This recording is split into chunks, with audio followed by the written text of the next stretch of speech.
მოგესალმებით, ძვირფასო ქალბატონებო და ბატონებო, დღეს ორშაბათია, საღამოს 8 საათი ეთერში ანალიზის დრო. მე კონსტანტინე ჯაფარიძე გახლავართ, მისი ავტორი და წამყვანი. დღეს ჩვენთან სტუმრად არის ძალიან მრავალმხრივი ნიჭიერი ადამიანი. თავის საქმის, ასე ვთქვათ, თავის საქმეში ნამდვილი ნიჭიერი, სრული ამ სიტყვის მნიშვნელობით და ადამიანი, რომელმაც ძალიან ბევრი ტკივილი გადაიტანა სიყვარულთან ერთად და ეს არის ქალბატონი ნათია ბაქრაძე, რომელიც არის მწერალი, პოეტი, მომღერალიც და ყველაზე მთავარი მწერალთა კავშირის წევრიც. მოგესალმებით და მადლობა რომ მობრძანდით თქვენ გონებიდან გამომდინარე, მობრძანდით ტელევიზიაში და დღეს ხართ ჩვენი გადაცემის, ასე ვთქვათ, საპატიო სტუმარი. მოგესალმებით, პირიქით, მე მადლობა რომ მომიპატიჟეთ და დღეს ვარ თქვენი სტუმარი. პირველ რიგში მინდა შევეხო თქვენს, ასე ვთქვათ, პოეზიას, როდის გაჩნდა პირველი ლექსი, ასე ვთქვათ, თქვენს ცხოვრებაში და რა ერქვა თუ გახსოვთ იმ ლექსს, რომელიც ცხოვრებაში პირველად დაწერეთ და იქიდან დაიწყო თქვენი, ასე ვთქვათ, წინსვლა. არ მახსოვს ნამდვილად რა ერქვა ჩემს პირველ ლექსს, მაგრამ ბავშვობიდან წერ. აი, სუპეტარა ვიყავი, იქიდან წერ.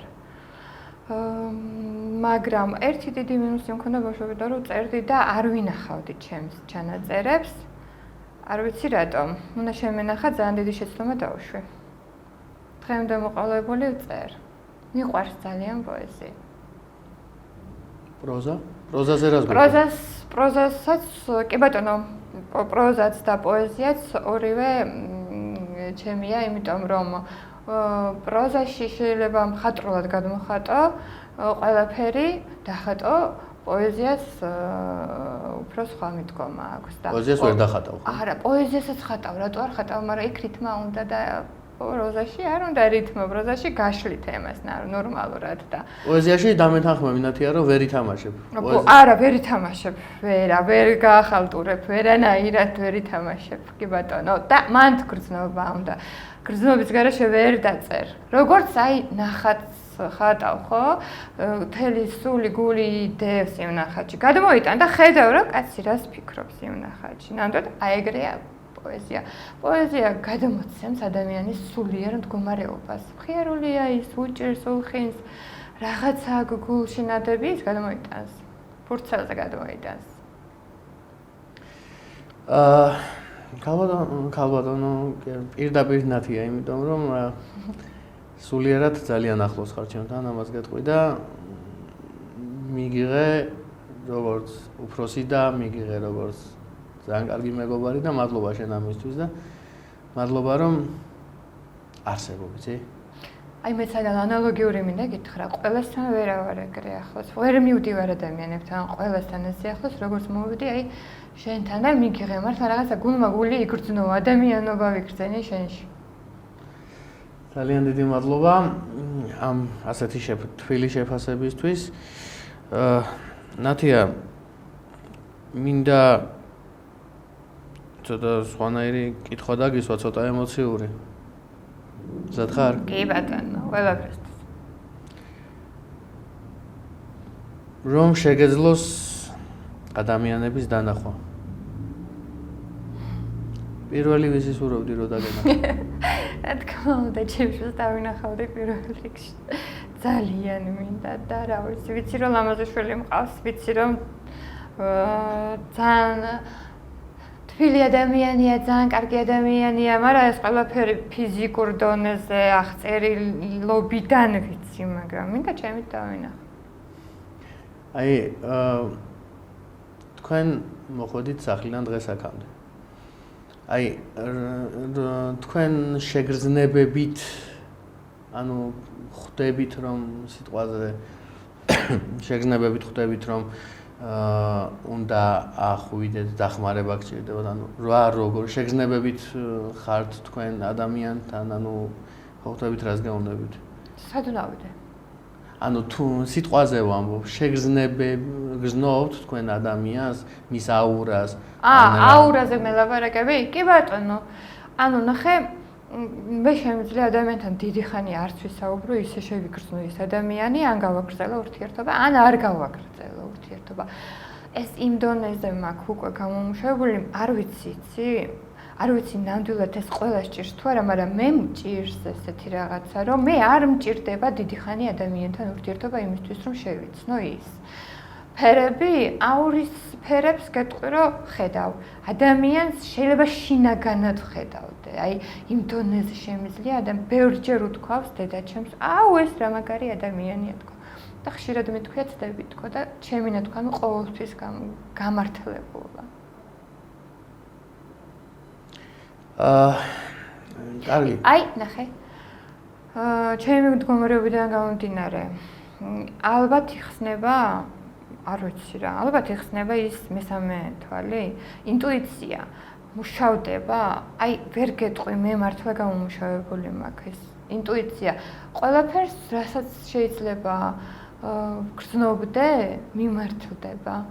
ეხლა ის რომ სიზმრებს ხედავ და ყველა მიხდება აბსოლუტურად ცხოვრების სამომავლო სიზმრები, ეგ ვიცი რომ ბევრს არ ჭირს და ყველას არ ჭირს 100-დან 99%-ს რო არ ჭირს ვიცი.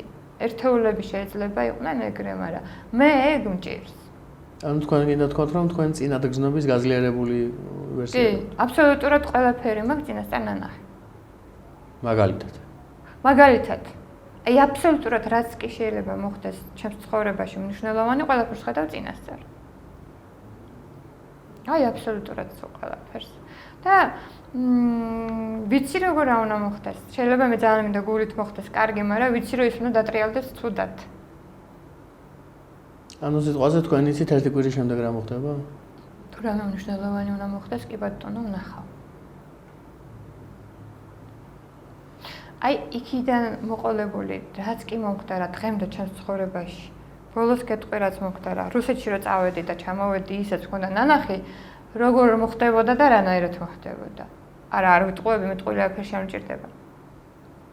ეს იყო ბოლო მნიშვნელოვანი მომენტი, რაც იყო ჩემს ცხოვრებაში და სამომავლოდ არ ვიცი რა იქნება.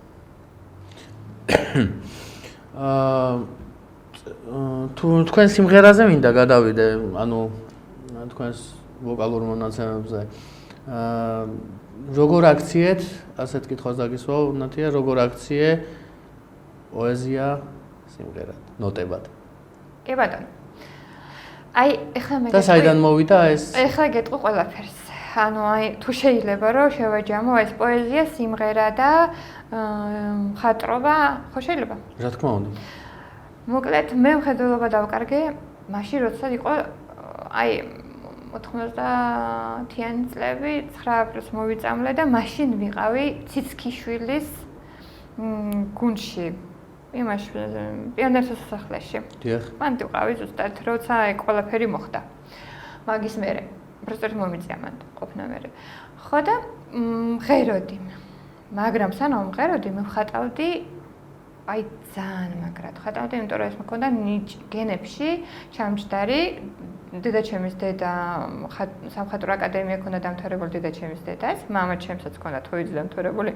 მიუხედავად იმისა, თანამშრომელი იყო თელი თავის ცხოვრება და ხატავდი იმდენად კარგად, რომ ჩემს ბავშვობაში ლენინგრადში ერთ-ერთმა უძლიერესმა აკადემიკოსმა ქალმა ჩემი ნახატები გაიტანა გამოფენაზე ჩემს ბავშვობაში. ისე კარგად ხატავდი.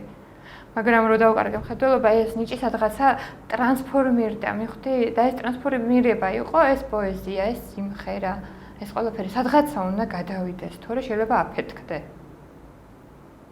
ეს ნიჭი უნდა გამომჟღავნდეს საიდანაც და აი გამოჟღავდა ამ პოეზიაში, გამოჟღავდა სიმღერაში.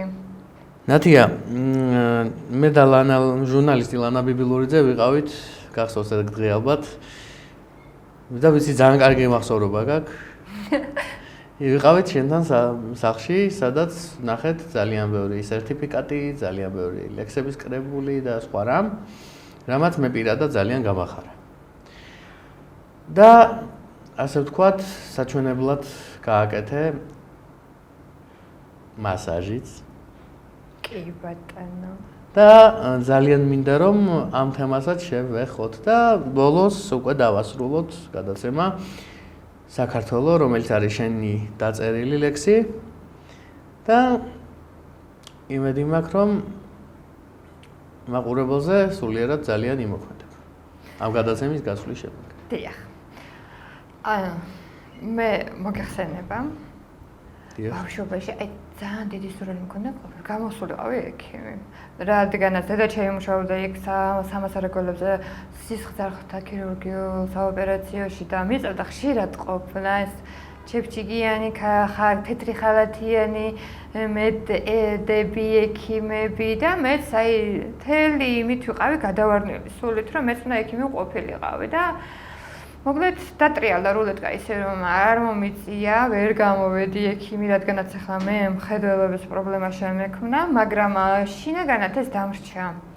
თეორიულად სამედიცინო სფერო ძალიან კარგად ვიცი. რა სფეროს, აი რომელ იმაზეც გინდა გესაუბრო, სამედიცინო სფეროში შემიძლია პროფესიონალურად დაგიჯდეთ გესაუბრო, არ არის პრობლემა, იმიტომ რომ ძალიან ბევრს კითხულობ, ძალიან მაინტერესებს. ხო და გამოვიყენე სამედიცინო სფერო გამოვიყენე მასაჟში.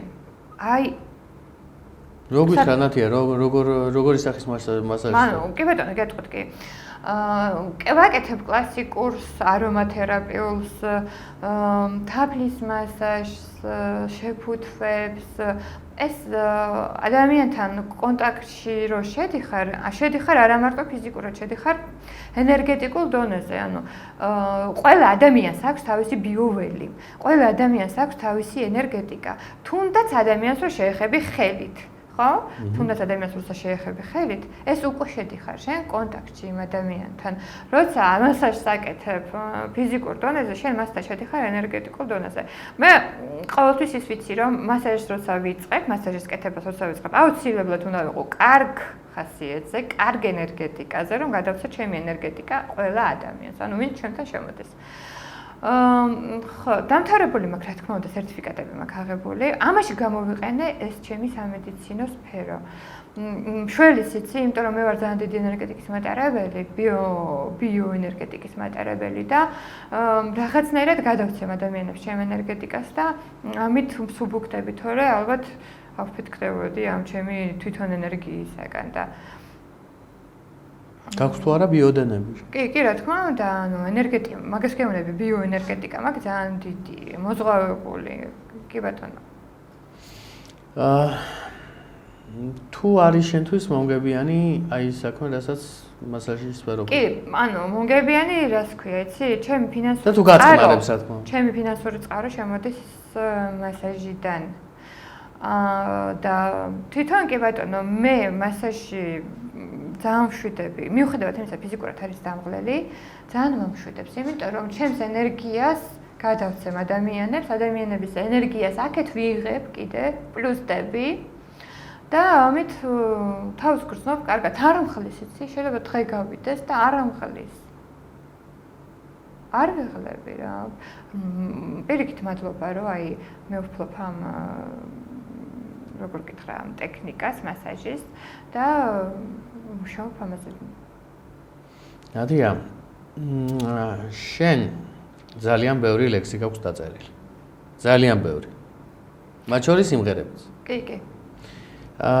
მინდა რომ ჩემი გადაცემის ერთგული მაყურებელს ვასიამოვნოთ და ის ერთადერთი და არა მარტო ერთ-ერთი ყველაზე ძლიერი ლექსი, რომელსაც ჩემ ყველგან ამბობ. რომელსაც ქვია საქართველო. დიახ. თუ წინააღმდეგი არ ხარ რომ არა, მაგას მოყვე. პირიქით. მოყვე რა და თქვა. დიახ. პირიქით რამე რომ სხვა გეთქვათ, მე პირიქით მაგას ვიტყოდი, იმიტომ რომ ძალიან მიყვარს ეგ ლექსი. ჩემი ქვეყანა მიყვარს, ჩემი სამშობლო მიყვარს, ქართველობა მიყვარს, რომელიც მოდის აი იმ დროიდან გამყინვარებამდე რომ იყო და იქიდან მომდინარე არის 25-30,000 წლის ეგ უბრალოდ უნდა ძალიან ჩავუღრმავდე რომ მაგდონეზე იცოდეს ქართველოგიის ისტორია. მოდით ვიტყვი საქართველო. გამოიღვიძეთ ქართველებო დაგაახილეთ თქვენი თვალები, ნუ თუ ჩვენ ზერზე უფრო წინ დგარი სხვა ერი არის სათაყვანები, აქ ქრისტეს პერანგ სვეტი ცხოველში დარაჯად უდგას ჯვრის მონასტერი და ქართულ ენას მხედრულ ამბანში ღვთიურ გასაღებს. ყავს ბევრი მტერი, დალოცვილი არ ჩვენი ვენახი ქრისტეს სისხლად რომ მოიხსენიებთ, დანათლობისას წყლისას ანაცვლოდ ღვინის წვეთებით მხეცს ვიგერიებთ, ვიდრე თაობებს უცხოს ვასწავლით, მათ გაუნათლოთ თვისი გონება, რომ დასაწყისი ქვეყნის აქ არის სხვა უკეთესი ნუ ეგონებათ, აქ ღვთისმადლია გადაფენილი მისი გაშლილი ედენ ბაღებით და ის ხალხია გადარჩენილი კვლავ მოსაუბრე ღვთიური ენით. უსასრულოა ჩვენი სამყარო, ამოვიკითხოთ ამბანის ენით და თუ ამბანი თვითონ არ ვიცით, მაშინ სხვისაგან რაღაც ველით. სულ ჩააჩოჩეს, ბოლოს გაწიეს და მიატოვეს ჭრდილში მალულად. ჩვენი ამბანი ანი და ჰოე, ნუ გეკონებათ გადაკარგულად. ვიდრე გიორგი წმინდა დაგვიცავს და ქართლის დედა დაგყურებს თასით. დედა ღვთისმშობელ შევევედრები, არ მიგვატოვოს არც ერთი წამით. ვეღარაფერს ვიტყვი დავდუმდი. კი ბატონო. და თქვი პირიქით უნდა თუ არ დადუმდი. კარგი არ დავდუმდები, ისევ ამოვიღებ. ძალიან კარგი ადამიანი ხარ ნათია და ძალიან დიდი მადლობა რომ შენი მდგომარეობიდან გამომდინარე შეძელი და მოხვედი ჩვენთან გადაცემაში. და მადლობა რომ გაახარე არა მარტო არ გამახარე არა მარტო მე, არამედ მთელი ტელევიზია შენი მოსვლით. მეც დამხარული ვარ აქ მოსვლით შენი ნახვით და ყველას გაცნობთ. ძალიან დიდი მადლობა ნათია.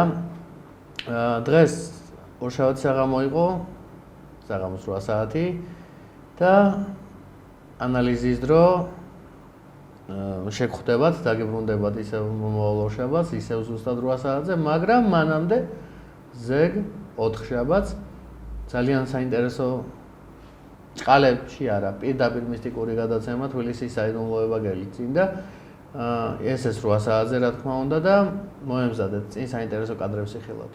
მადლობა ყურადღებისთვის დროებით. მადლობა ნათი. მადლობა.